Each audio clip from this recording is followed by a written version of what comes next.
5 centuries ago, 500 Spanish adventurers became the first Europeans to invade mainland America. Led by the ruthless Hernán Cortés, with his young Mayan lover, Malinali. Lust for gold and glory clashed with ancient beliefs and human sacrifice as they confront the most ferocious people of the New World, the Aztecs. In their quest to conquer or die, they changed the destiny of the Americas. They are the Konkvistadors.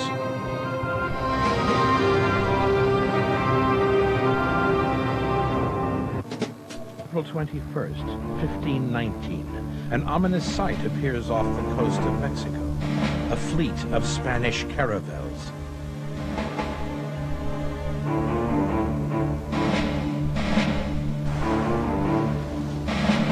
Unlike earlier expeditions that came here to explore, Hernán Cortés and his men have come to conquer. To the coastal people, the Tabascans, these Spanish warriors with huge ships and strange clothes were an awesome sight, a Tabascan chief observes. They dress in iron and wear iron casques on their heads, so that only their faces can be seen. Their skin is white, as if it were made of lime. In a language as alien as his appearance, a Spanish priest delivers an ultimatum: submit to God and Spain, or face the consequences. The message is baffling, until the Spanish tear down the local idols and replace them with their own. Enraged by this sacrilege, the Tabascans prepare for battle. The opening of a battle, from the Indian perspective, wouldn't really be proper without a good round of insults against the Spaniards. This would involve everything from exposing the buttocks to the genitals, anything they could do to try to enrage the enemy. The Spaniards take the bait, unaware that ambush is their opponent's favorite tactic. The Indians fight for entrapment. They fight almost more like an American football team. Their whole purpose is to try to bring an enemy into a trap. Thousands of Tabascans lay in ambush, outnumbering the 500 Spaniards by 20 to 1. But the invaders possess a terrifying weapon never seen or heard in America. The roar of cannon spreads terror.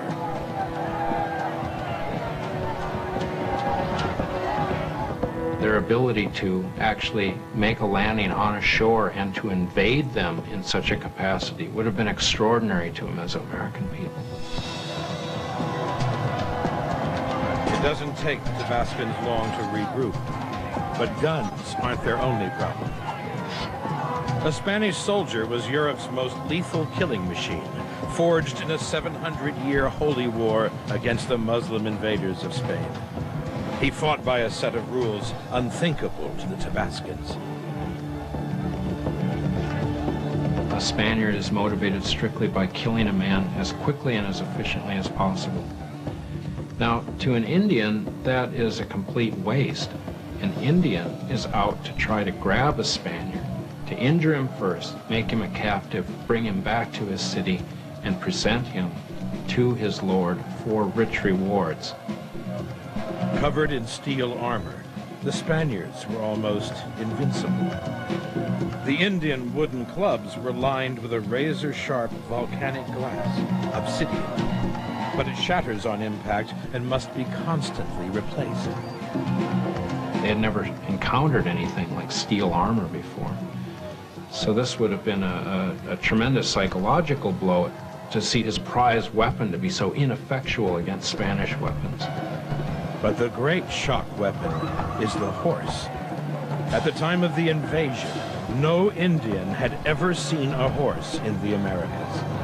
The Tabascans thought the horse and rider were one terrifying creature. Spanish cavalry of just 16 horses decimated the Tabascan ranks. Spanish soldier Bernal Diaz records, with us attacking on one side and the horsemen on the other. They soon turned tail, and the savannas and fields were crowded with Indians running. In this one-sided battle, the Tabascans lose thousands of men. The Spanish, just 2. With his first major victory, Cortés now has a foothold on the coast of America. Plagued by heat and insects, Cortés's men suffer under harsh and unfamiliar conditions.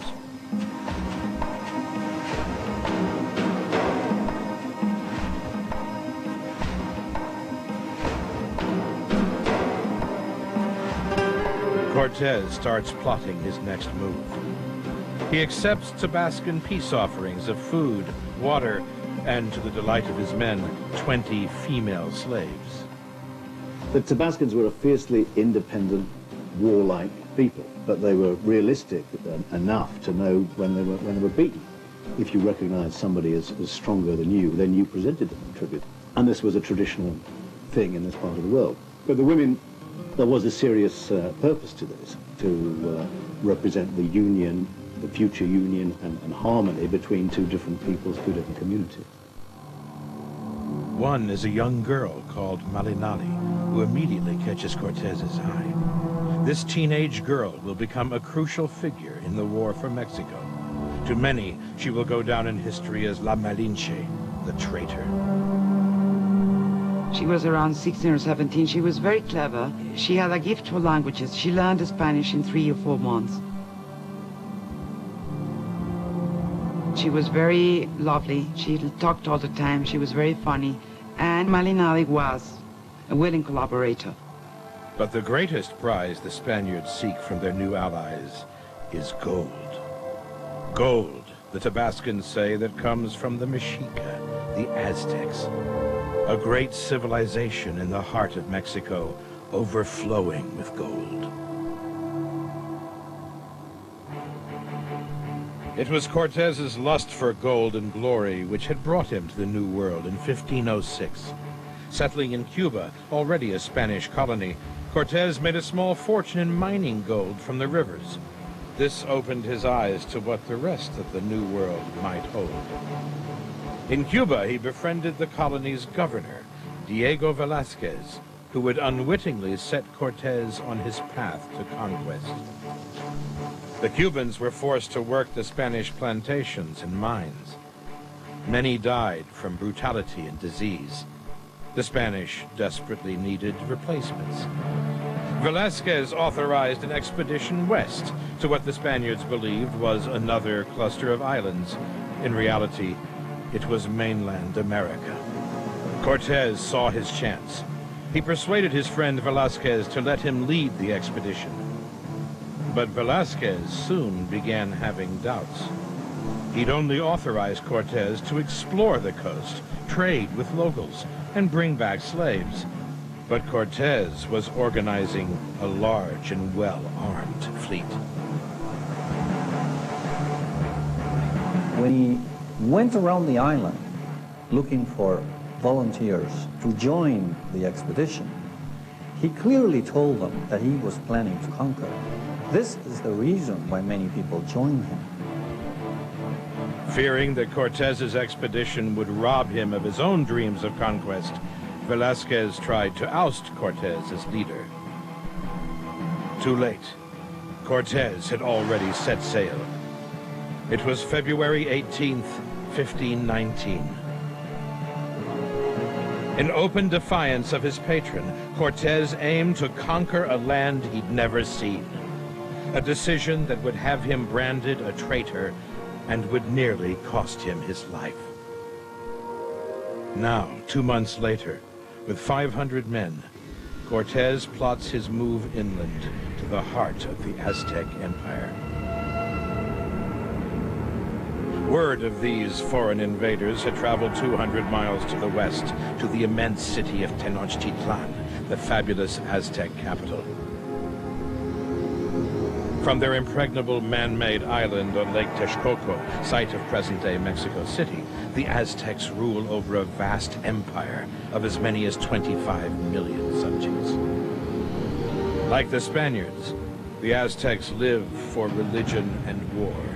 Their emperor, the 50-year-old Moctezuma, was both a general and the high priest. Like the Spanish king, Moctezuma was seen by his people as their divine ruler. The city itself is the center of the empire. The palace is the center of the city. And Moctezuma is the center of the palace. And all of this is influenced by several very powerful myths. The Aztecs believed that unless they offered human blood to the sun god, the sun wouldn't rise the next day. Moctezuma's armies waged constant war on surrounding tribes to capture prisoners.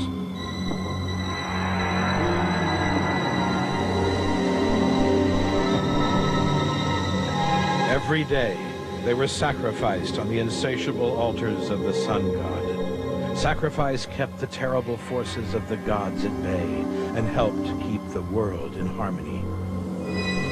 The arrival of Hernan Cortez threatens to shatter this delicate balance. With his white skin and beard, Cortez resembles a figure from ancient Aztec mythology, the great god-king Quetzalcoatl.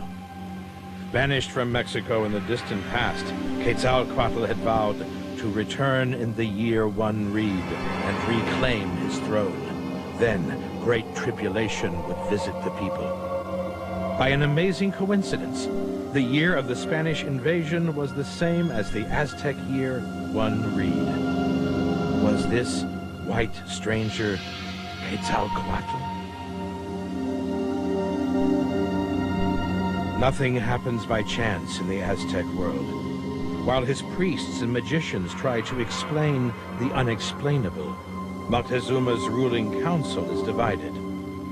Should they welcome the strangers with food and gifts, or should they destroy them? The picture is of someone who developed a mental dilemma. Should he throw all of his military might against this advancing group, or should he wait and try to turn them in his direction into some sort of an alliance? To the Aztecs, the Spanish were even a theological problem. Not just a political or a military problem. They were like Martians. They came from another planet. They didn't even know if they were humans or what kind of humans, or maybe semi-gods, or maybe sent directly by the gods. 3 weeks later, Moctezuma has made his decision. He sends his ambassadors to the Spanish camp, bearing gifts of welcome. But neither Cortez nor any of his men can speak their language. The fate of Cortez's conquest hangs in the balance. It is Marinali who saves the day. As a child slave of the Aztecs, Marinali has learned their language. Now that knowledge will elevate her to a key role as translator and most trusted advisor to Cortez. He was brought up to hate the Aztecs. So for her, the Aztecs were enemies, arch enemies. These Spaniards gave her importance. Then she said, I want to belong to them. I want them to win, because if they win, I'll win. And I think that at that moment, she started admiring Cortez. As Marinali translates, Cortez learns that the great Emperor Moctezuma has sent the emissaries. They dress Cortez in religious robes. Among the Aztecs, whenever you sacrificed someone, you always turned them into a god. But in particular, dressing them in images of gods, you transform them into the gods to prepare them for sacrifice. And I've begun to wonder if this wasn't another meaning in that gift, that it was actually identifying Cortez as potentially a victim of sacrifice. They offer him a drink they believe worthy of a god. A cup filled with their own blood. Horrified, Cortez orders a demonstration of Christian firepower. The envoys return to Tenochtitlan with news of their encounter with these strangers from another world and their terrible weapons. Montezuma's generosity has backfired. His religion does not show him what to do with Cortez and the Spaniards. But Christianity and the monarchy do tell the Spaniards what to do about the Aztecs. Yeah, conquer them. Cortez is left wondering how Moctezuma will retaliate. Despite his cannon and his horses, he knows he can't conquer an empire of millions with only 500 men. But luck is on his side. Another tribe, the Totonacs, seek an alliance against the Aztecs. The Totonacs want Cortez to help them overthrow their hated Aztec rulers. The resentment of other subjects of the Aztecs will provide Cortez with the key to his conquest. To impress his new friends, Cortez seizes tax collectors sent by the Aztecs. Later, he secretly released them with a false message of peace for Moctezuma. When the news got out, Cortez lied to the confused Totonacs, claiming the Aztec prisoners must have escaped. Cortez managed to get away with it, as he managed to do with many other elaborate schemes at different times. And you have to say that, in very simple terms, this is partly because of his pure charm as a personality. But Cortez is playing a deadly game. Will his alliance with sworn enemies of the Aztecs provoke Moctezuma and his 400,000 warriors to crush Cortez's small band of 500 men?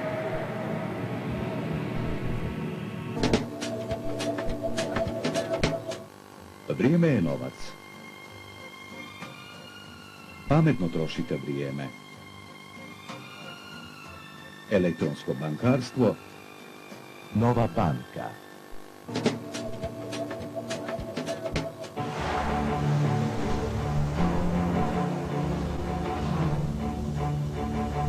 Not knowing whether the Aztecs plan to attack, Cortez and his men sail further up the coast. On the run from his patron, Governor Velázquez, Cortez is now determined to found the first Spanish settlement.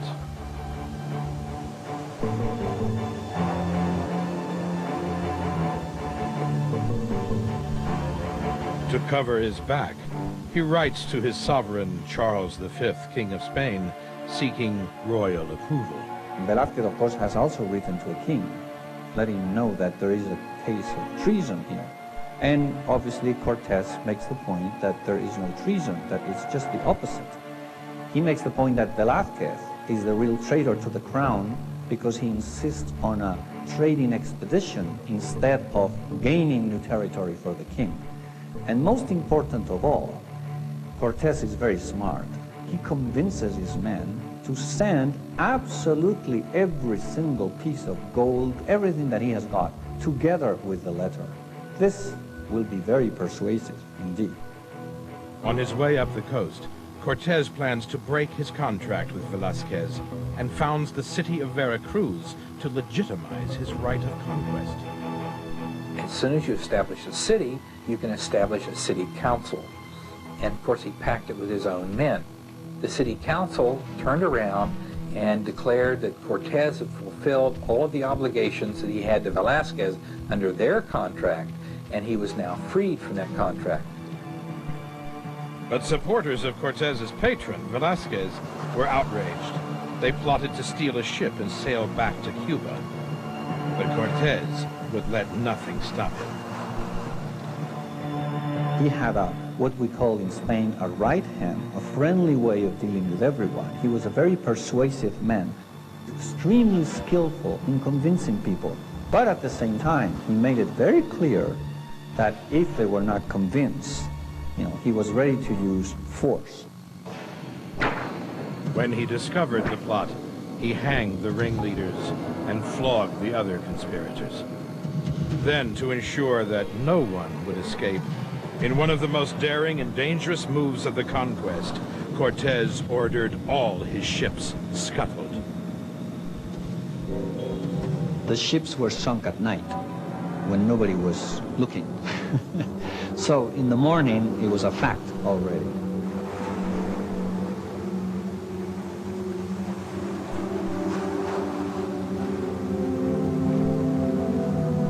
wanted to make a very clear point to his men that there was no way back, that the only possibility was to go inland, that it was either glory or death.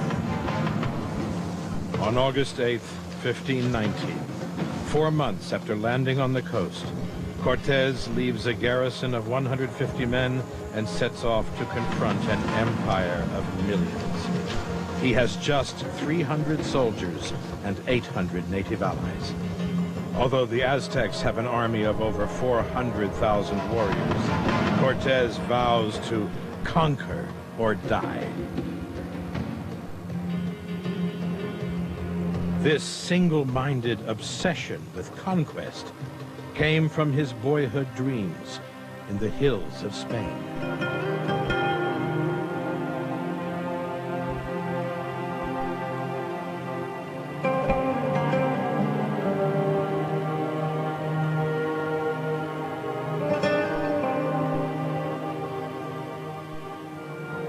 He was born in rural Extremadura in 1484. Growing up, young Cortés's imagination was fired by exotic legends of El Cid and the Crusades. He yearned to be a holy warrior. Then, in the space of 1 year, 2 momentous events rocked Europe. The Moors, who'd occupied Spain for over 700 years, were finally driven out. Reunified under a powerful monarchy, Spain was acquiring an empire. Then, shortly after, Christopher Columbus brought amazing news to the Spanish court. His discovery across the Atlantic in 1492 of the New World. This was a very special moment in the history of Spain. Cortés was a very young man when this was happening. He was somehow affected by this general atmosphere of excitement, many new possibilities. Young Cortés was yearning for a life of adventure, glory, and riches.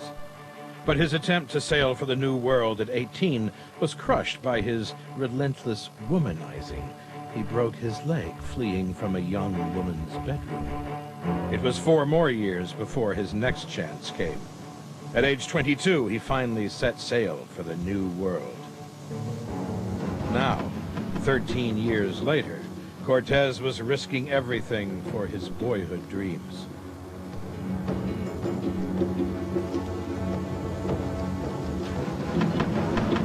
As the Spanish struggle through the jungle in their heavy armor, the heat is unbearable.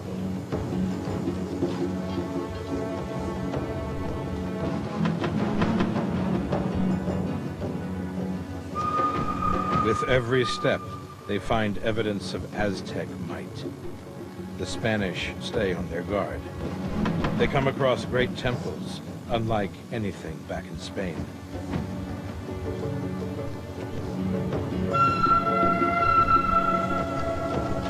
And what lies inside shocks them to the core.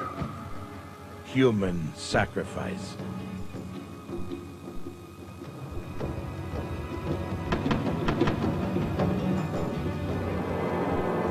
Aztecs didn't see it as human sacrifice, didn't refer to it as human sacrifice. They called it debt paying. The sun god gave his life to bring life to mankind. Now mankind has to offer something in return. While sacrifice played a crucial role in Aztec ritual life, the economic wealth of the society depended heavily on an elaborate tax system imposed on its conquered subjects. 200 years earlier, the Aztecs had been mercenaries.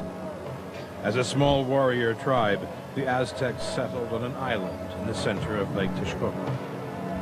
As fierce warriors, the Aztecs soon conquered most of the neighboring tribes. As their empire grew, so did its wealth. Heavy taxation provoked widespread discontent. But the Aztecs sustained their rule with spectacular blood rituals. The Aztec Empire was strong at the core, but beyond the Valley of Mexico, there were uneasy alliances with some powerful neighbors, and some of the alliances were actually themselves neighbors of enemies of the Aztecs. For 17 years, Moctezuma ruled over a glorious and triumphant empire, but a deadly shadow hung over its future. His decision not to act with force let the Spanish invaders deep into the heart of his empire. The Spaniards made slow progress. Plagued by insects, they slept barely 5 hours a night, with no reliable supplies of food and water. An army of this size is probably not going much over 12 miles per day, maybe 15 at the outside, but it would have been very slow going. And so they marched for many days, but very, very slowly. Soaring from sea level to 8,000 feet, the rugged terrain made it clear why the natives had no use for the wheel. Forced to scavenge for food, the Spaniards begin to weaken. Morale plummets. Unused to this harsh climate, men sicken and die. As conditions grow worse, Cortés fears mutiny, but his Indian guides assure him he will soon find new allies.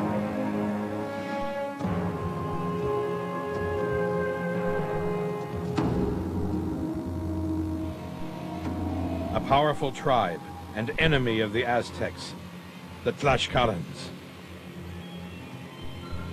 Cortés sends them a crossbow, a symbol in Europe of peace.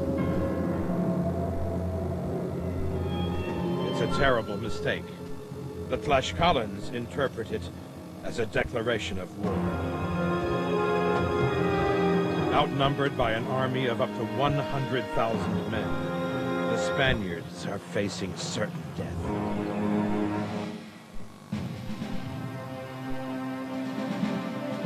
For 2 relentless weeks, Cortés and his 300 weakening men battle against 100,000 Tlaxcalan warriors.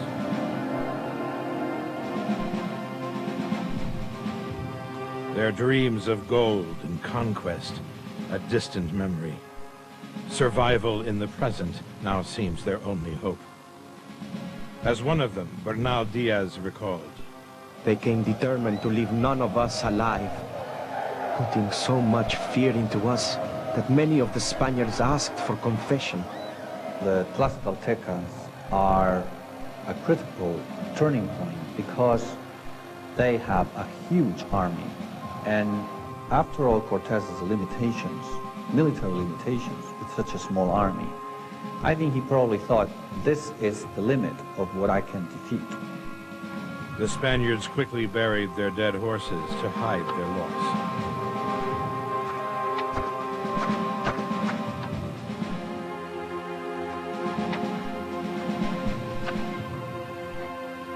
Cortés was trapped on a hilltop with several men dead and 60 wounded.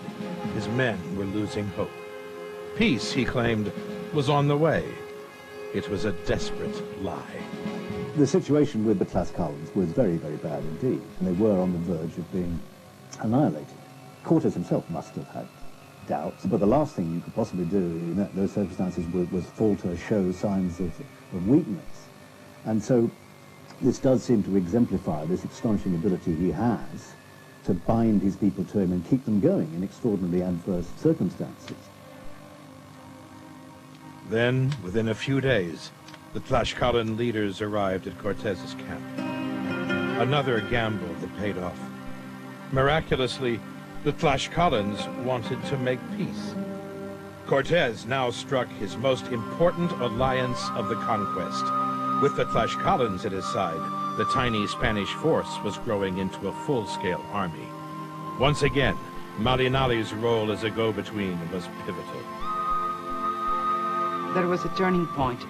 Malinali now had been beginning to see the importance that she had in translating, because if she didn't translate well, they could have easily been killed.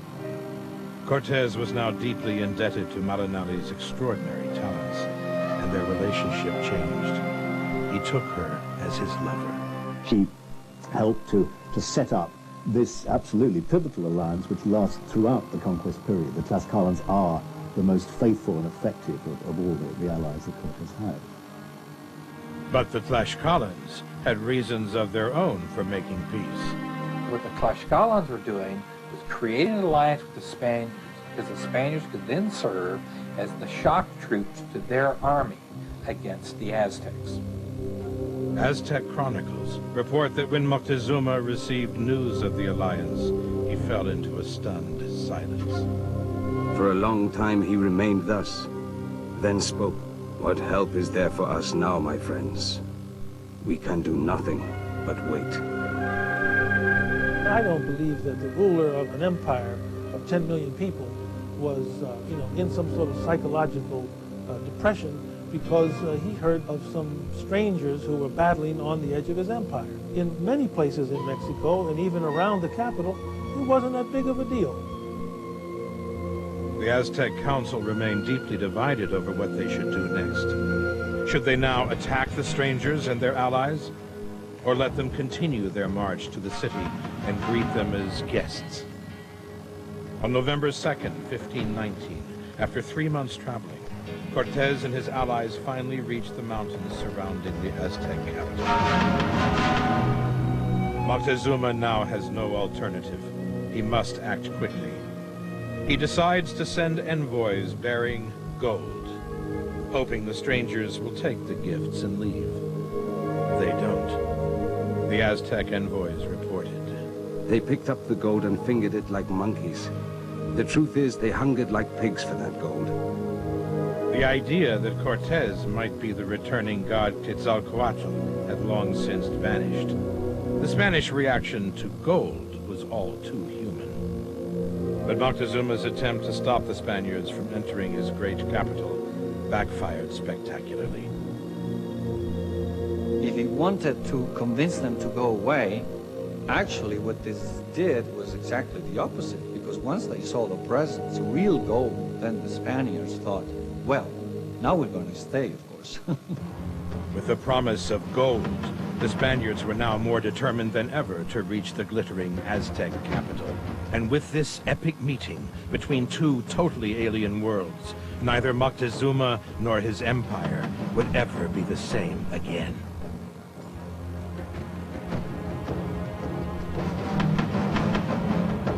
On November 8th, 1519, after an epic 3-month journey, Hernán Cortés finally led his men towards the island city of Tenochtitlan. Its gleaming white pyramids, testament to the glories of a city that was bigger than anything they'd ever seen. Hoping to impress the Spaniards with a display of great extravagance, Moctezuma prepared for the meeting.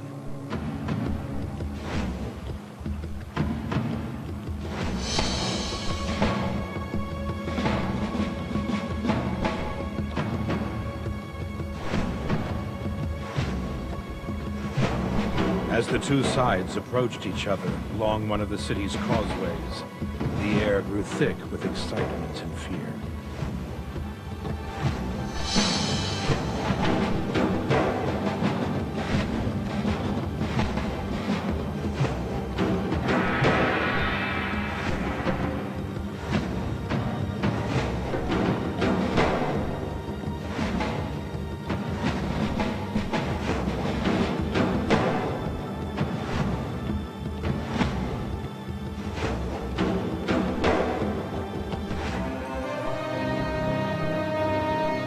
They met halfway. Cortés explained he'd come in peace, the ambassador of a great emperor from far across the sea. Moctezuma welcomed him as a most honored guest and invited him to lodge in one of his palaces. Once again, Cortés's teenage interpreter was crucial, as the Aztecs soon realized. Moctezuma and the Aztecs saw Malinali as a formidable enemy because they knew that she gave Cortés and the Spaniards all the inside information that he couldn't have known but for her. And so they really hated her. They think this is going to be just a brief visit where they will exchange presents and maybe get to know each other a little bit. They will get to know the city, and then, of course, they will leave. But Cortés seems to think that he will convince them that this is going to be permanent. These were the guests who would never leave. Actually, he took the whole army with him into the city. So obviously, he was very confident that nothing would happen. I think he wanted to impress the Aztecs psychologically so much that they would be almost immobilized by this act of daring. The Spanish were awestruck at a metropolis whose population of 250,000 surpassed even the largest cities in Europe. To Bernal Diaz, the city was a dream. We beheld a great multitude of houses all gleaming in that wonderful city. One of the soldiers with us who had been to Constantinople and Rome said that so large a market, so full of people and so arranged, he had never before beheld. What they had arrived at is one of the great essays of human settlement in the New World. But wonder soon turned to fear. News arrived that the Aztecs had dismantled 2 of Tenochtitlan's causeways and attacked the colony at Veracruz, Cortez's stronghold on the coast 200 miles away. Cortez's men thought they'd been lured into a trap. Cortez confronted Moctezuma. One of his men lunged violently at the emperor, but Cortez restrained him. Cortez then pretended he'd just saved Moctezuma's life. The two debated the news for hours, and then, in an act of unbelievable audacity, Cortez placed Moctezuma under arrest. Amazingly, the emperor submitted without a struggle. The question is, why would he have done that? Why wouldn't he have resisted? He was making a decision basically as the lowest cost, easiest way out of a situation, rather than making a military choice of immediately attacking and wiping out the Spaniards.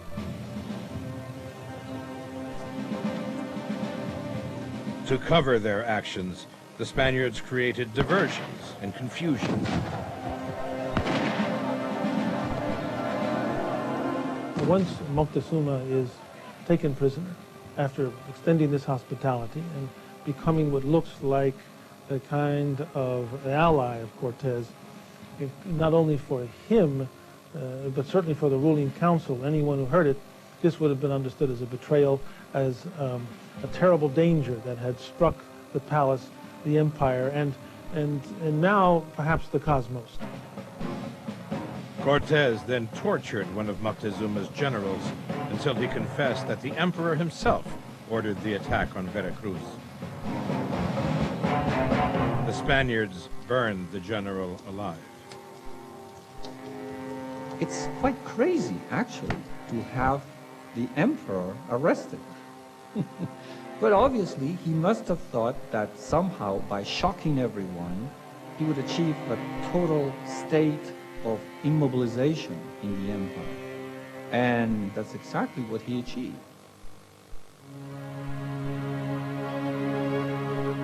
With Moctezuma as a puppet ruler, the Spaniards were now masters of the city.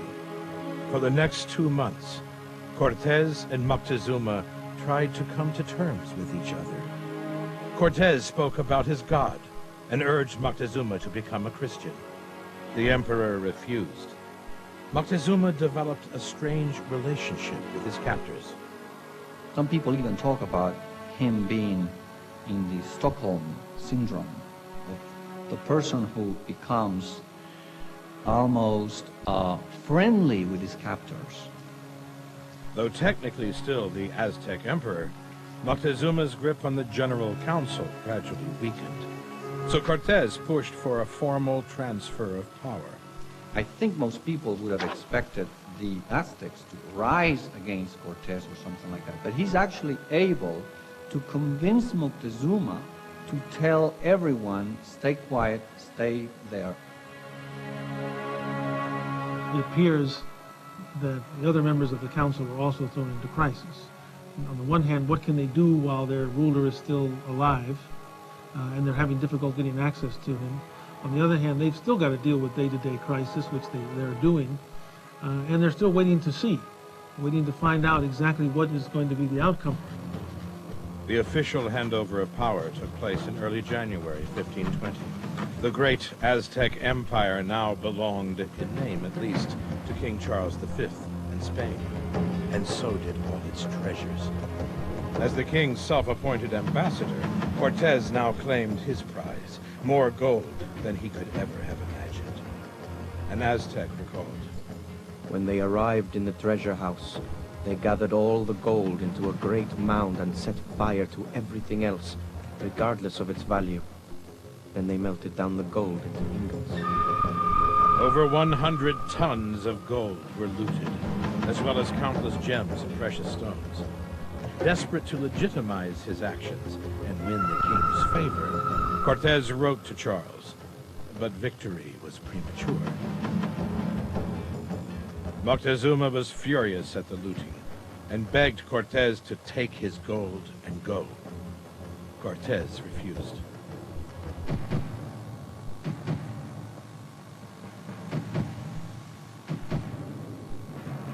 But several weeks later, Moctezuma suddenly received encouraging news. Another Spanish leader had arrived on the coast, but he was clearly no friend of Cortez. Governor Velázquez had sent a fleet from Cuba to arrest Cortez and execute him for treason. Moctezuma seized his chance. He told Cortez about the ships, but not why they'd come. Cortez always worried that Velázquez would come looking for him. He left Tenochtitlan in the hands of his deputy, Pedro de Alvarado, and with 340 men set out for the coast to confront them. Cortez took the new Spanish arrivals by surprise. With his tales of the vast riches still left to plunder in the Aztec capital, Cortez convinced 900 men to switch sides. 2 months later, they arrived back at Tenochtitlan to find their position turned upside down. Pedro de Alvarado and his 120 men were besieged by the citizens and had lost control of the city. At a religious festival, Pedro de Alvarado had massacred 3,000 Aztecs. Eyewitnesses recalled. The blood flowed like water. The stench of it and entrails filled the air. The Spaniards invaded every room, hunting and killing.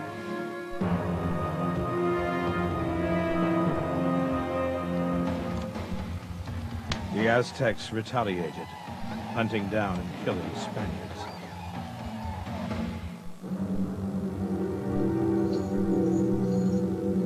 He probably felt so confident that he should be able to convince Moctezuma once again to tell his men to stay calm. And he tried that, but obviously it didn't work this time. Still incarcerated, Moctezuma managed to convince Cortez that the release of his brother, Cuitláhuac, whom the Spaniard had also arrested, would pacify the city. But in truth, Moctezuma was passing his authority as emperor onto Cuitláhuac in the hope of overthrowing the Spaniards and preserving the Aztec Empire.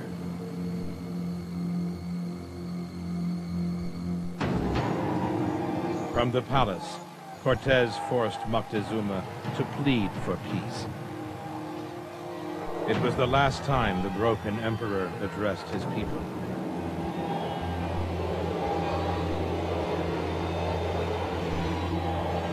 A few hours later, he was dead. The Spaniards always claimed Moctezuma was slain by his own outraged subjects. The Aztecs insist he was murdered by the Spanish. By the end of June 1520, the situation in Tenochtitlan was worsening. Trapped, Cortez finally decided to make a run for it. With each man carrying as much gold as he could, they made a break for the causeway out of the city. Then the Aztecs struck in a terrifying frenzy of screams and wailing, as one of Cortez's captains recalled. In truth, in all the war and all the terrors I went through, I was never so afraid as when I heard that awful lamentation. This time, it was the Spaniards' turn to be massacred. a disaster that has become known as the Noche Triste, the Night of Sorrow. Over 600 Spaniards and thousands of their Tlaxcalan allies perished. For days after could be heard the joyous sounds of Aztec celebration, along with the cries of the Spanish prisoners being sacrificed. It was a devastating defeat for the Spaniards. Cortez's dreams of conquest hung in the balance.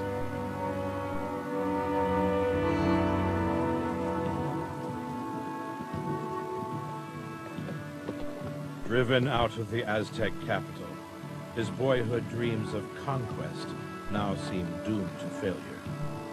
A demoralized Cortez retreats to Tlaxcala with less than 400 men.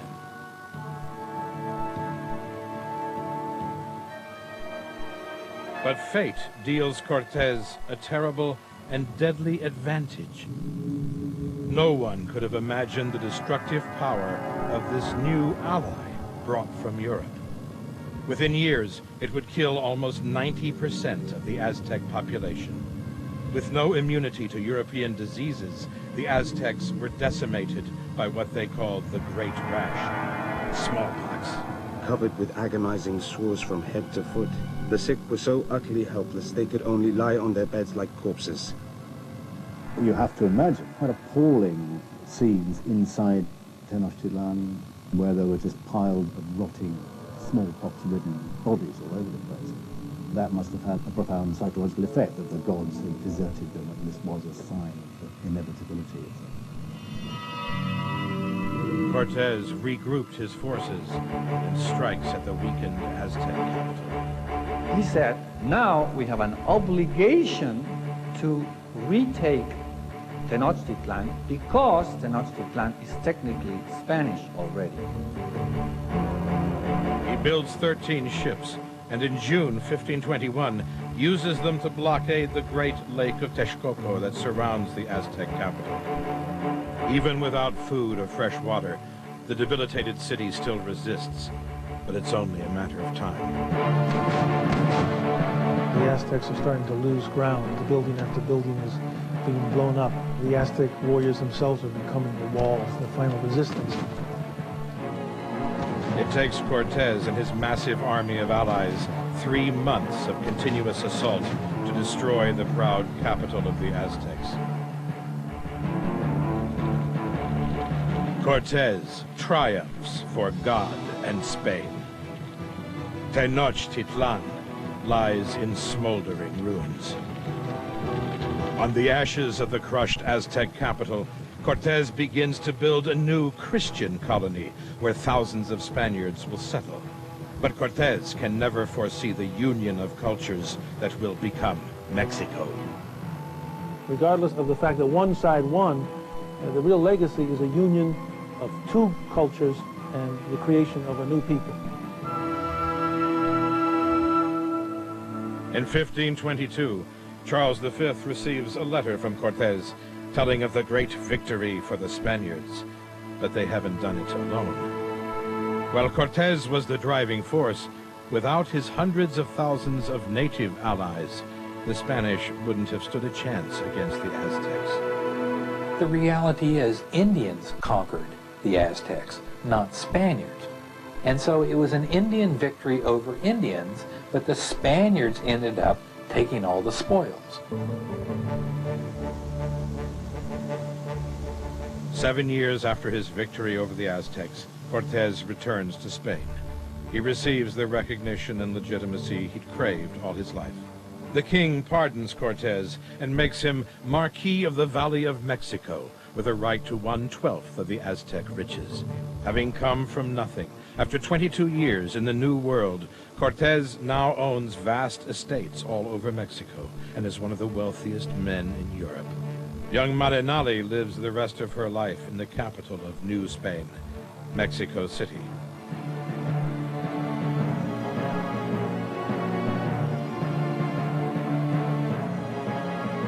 But even this final royal approval doesn't satisfy Cortez. Ever restless, he squanders his fortune searching for new lands to conquer. He never finds them, and dies outside Seville on December 2nd, 1547.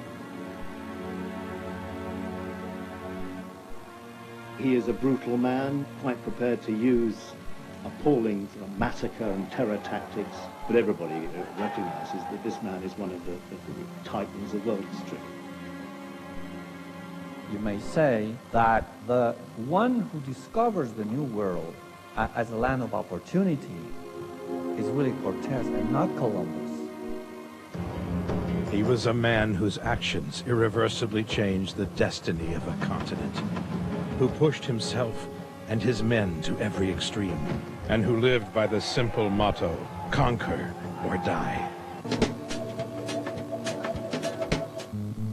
Sigurno dobar izbor je staro vino, stara ljubav, stari prijatelji na koje se uvijek možemo osloniti i naravno nova banka, banka za novi poslovni svijet.